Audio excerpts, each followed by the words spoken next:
One thing that the Lord cannot stand is us making impulse decisions. Why is that? Well, 2 Peter 3:8 says, "A day is like 1,000 years to the Lord, and 1,000 years is like a day." So that tells us right there, time does not apply to God. He's existed for eternity, and he's going to exist for eternity. Now, if we go over the fruits of the spirits, love, joy, peace, patience, kindness, goodness, faithfulness, gentleness, and self-control. When we make these impulse decisions and act on the I want it now mentality, we're breaking two of the fruits of the Spirit right there. Patience and self-control. And trust me guys, I know.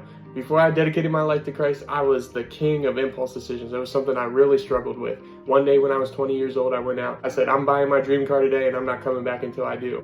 That was a terrible decision. It's negatively impacted me to this day. But I look back now and think I should have prayed on it. I should have been patient. I should have waited, and I should have talked to God. We're going to look at the story of Samson and see some of the impulse decisions he makes and see how those decisions ultimately lead to his decline. So let's go to Judges 13 and read a little bit about Samson. In verses 1-6, we read about a man named Manoah and his wife who are unable to have a child, but they are visited by the angel of the Lord who gives them good news that they are going to have a child, and he's going to be dedicated to the Lord, and he's going to save the Israelites from the persecution they're facing. Now in chapter 14, Samson's walking home and he sees a Philistine woman walking by, and immediately the first thing he says is, I want to marry her. He tells his father, go get her for me. I want to marry her. Well, his father objects because the Philistines were the people persecuting the Israelites. He tells Samson, isn't there one woman in our tribe that you want to marry? Samson says, no, I want her now. I want to marry her. So Samson eventually marries the lady, but eventually she goes behind his back and betrays him. So he leaves and goes back home to live with his father and mother. Well, while he's gone, her father gives her away to another man to marry.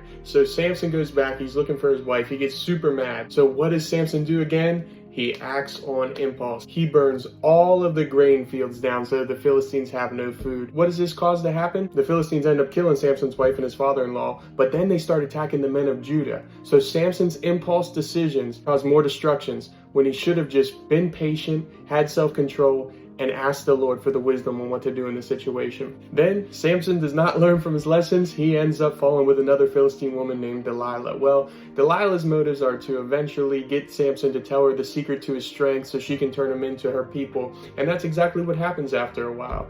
Samson's impulse decisions leads to him becoming a slave. They cut his hair, he has no strength left, and he ends up working for them. But God is faithful to his promise, and he uses the situation to destroy the Philistines and bring Israel out of persecution. However, it probably didn't have to go down like this. If Samson was patient, if he didn't act on that I want it now mentality, he could have followed the Lord's instructions and saved the Israelites in a much simpler way. Don't act on impulse, be patient, pray for wisdom, follow the Lord's instructions. Remember, he loves you and he has a perfect plan for your life. God bless you guys. Have a great day.